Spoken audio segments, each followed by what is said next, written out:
Bonjour chers frères. La lutte continue, le combat continue. Sûrement, la marche on est venue et on avait un très grand programme ce soir. La brigade se répartit en 3 objectifs aujourd'hui. Manibela à Paris, Catino à Rennes et Bendeka à Nantes. Là on est vraiment obligé de quitter ce sitting et de dire à tous les volontaires qui sont prêts de partir sur Nantes ou Rennes, de prendre la gauche après les t-shirts et de nous retrouver, qu'on puisse se répartir dans les voitures. On arrive bientôt à l'ère d'hiver, il ne faut pas qu'on arrive la nuit. Il faut qu'on mette les stratégies en route avant eux. Parce que la brigade a commencé, ce n'est pas un jeu. On sacrifie nos familles pour ceux qui sont au Cameroun. Pour nous, ce n'est pas un jeu. Ces artistes-là viennent s'enrichir ici, on se dit non. S'ils ne s'offusquent pas, quand les enfants meurent dans les hôpitaux, quand les femmes sont éventrées, quand des femmes se font tirer dans le dos par la police et qu'on accuse l'armée malienne, nous on dit non, ils iront chanter à Etouti, pas à Paris. Donc, Coco Azonte a été irrécevable hier, Catino sera irrécevable ce soir en Nantes, et Bendeka sera irrécevable à Rennes. Donc tous les volontaires qui sont prêts à se sacrifier ce samedi pour Nantes et Rennes prennent la gauche. Et elle voit le commandant Niat qui est là, on se répartit dans les voitures et on prend la route. Parce que c'est un combat qui ne va pas s'arrêter là aujourd'hui. Je vous dis merci chers frères, soutenez-nous, nous ne sommes pas des voyous, nous ne sommes pas des sans-papiers, nous sommes des personnes responsables qui travaillons, mais on accepte de se sacrifier pour vous, pour nos petits frères qui sont au Cameroun et pour tous ceux qui viendront. Je vous dis merci et le général Barak sera avec moi. Donc pour les photographes, s'il vous plaît, on verra ça plus tard sur Facebook et autres. Il faut qu'on prenne la route. Tous les volontaires, vous venez sur ma gauche, on se répartit dans les voitures, il faut qu'on prenne la route. Merci chers combattants. Préparez-vous à boycotter le 8 mars. Alors restez connectés, on va vous annoncer la suite. Animation s'il vous plaît, animation. Équipe, j'appelle Ngozis. Goziste. Alors on va faire comme on fait au Trocadéro. Vous savez, si la diaspora gabonaise a pu tenir, c'est parce qu'on a mis une chose. On n'a pas empêché notre culture de venir devant. Ça veut dire qu'on va, les Ngozis vont faire le show, c'est-à-dire on chante des chansons qui permettent de dénoncer. C'est important. Les Africains, c'est-à-dire que chez nous, quand on va à la guerre, on danse, on chante. Quand on meurt, on danse, on chante. Ça ne veut pas dire qu'on fait la paix. D'accord? Équipe, les Ngozis, rapprochez-vous s'il vous plaît. Les Ngozis, rapprochez-vous. Venez, rapprochez-vous. L'heure a sonné, nous devons nous lever haut comme un soldat pour libérer le Gabon notre Afrique, libérer notre Afrique. L'heure a sonné, nous devons nous lever haut comme un soldat pour libérer notre Afrique. Gaziste, vous y allez là? Bon, alors, je vais vous demander, s'il vous plaît, une chose. Pour ceux qui sont déjà passés au Trocadéro, ça, c'est dont je vais parler. Je vais vous demander de tourner autour de cette place. Les Ngozis vont chanter, vont jouer de l'instrument. Je vais vous demander de tourner autour de cette place avec vos drapeaux. C'est important. Les gens parleront après, madame. Ils parleront. C'est jusqu'à 18h. Mais c'est important de montrer à ce monde-là que les Africains sont unis et sont en mouvement. Nous devons être en mouvement. Merci. Musique s'il vous plaît, musique.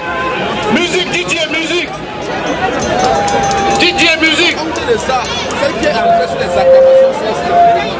DJ.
papa, repose-toi. Tu as beaucoup travaillé, papa. Ça va pas la télé. J'avais bien commencé.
Camarades, s'il vous plaît, mes chers compatriotes, panafricaine, panafricain, est-ce que le Cameroun est là?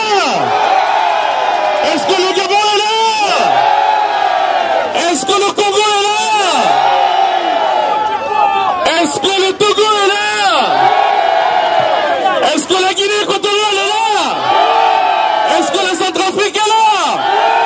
Est-ce que le Tchad est là? Est-ce que la Côte d'Ivoire est là? Est-ce que le Mali est là? Est-ce que le Burkina Faso est là? Est-ce que la RDC est là? Mes chers amis, chers frères, chères sœurs, est-ce que Djibouti est là? Est-ce que le peuple érythréen est là? Est-ce que le Tchad est là? Alors, mes chers amis, en marge de la politique mémorielle de la France et en marge de la commémoration du 11 novembre, où beaucoup d'Africains sont morts pour ce pays.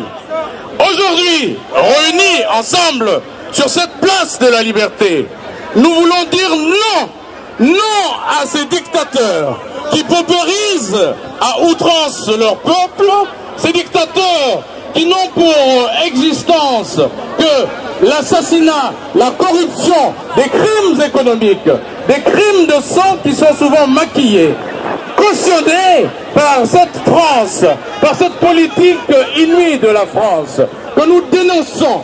Chers compatriotes, chers panafricains, panafricaines, c'est un message aujourd'hui de liberté que j'ai entendu de notre frère gabonais qui était sur le même podium que moi.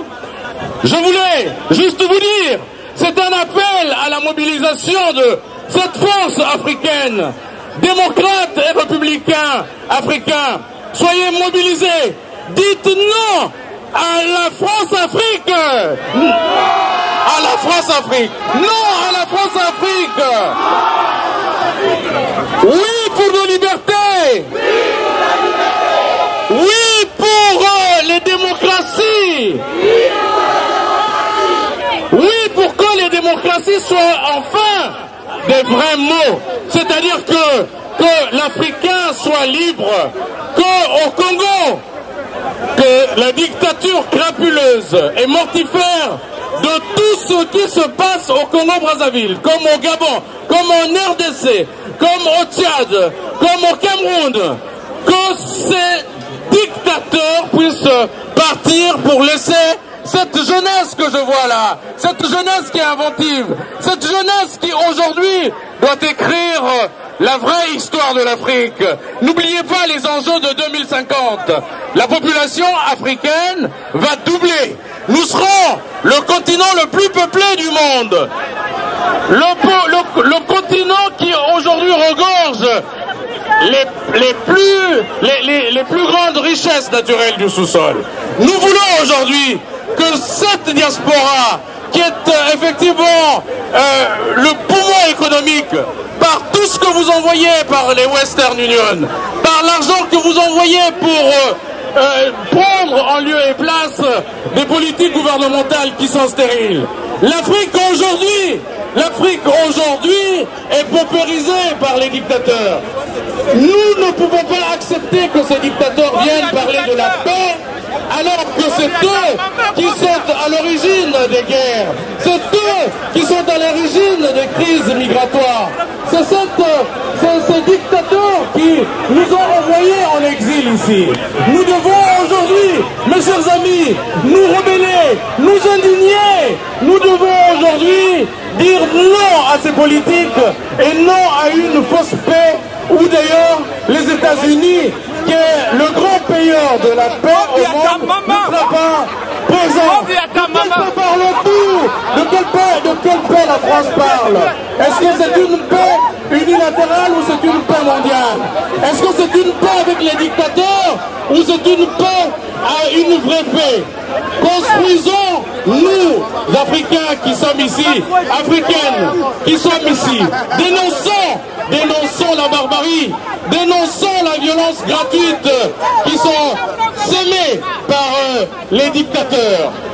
Croyons à nos libertés, battons-nous dès aujourd'hui et je vous donne rendez-vous pour construire un conseil représentatif des Africains subsahariens pour qu'on soit entendu, pour que ce message soit entendu, pour que nous nous défendions nous-mêmes.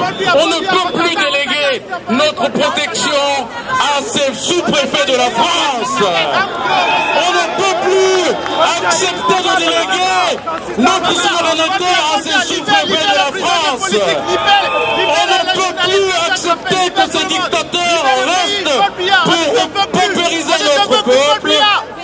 Aujourd'hui, nous devons nous mobiliser comme un seul homme. L'Afrique doit s'unir. L'Afrique ne peut plus accepter ces divisions. On vous donne rendez-vous demain à la même place, puisque ce fameux forum commence demain. C'est une affaire de dupes. Nous devons nous mobiliser demain pour dénoncer ce faux forum avec des faux dictateurs qui en fait ne sont là que pour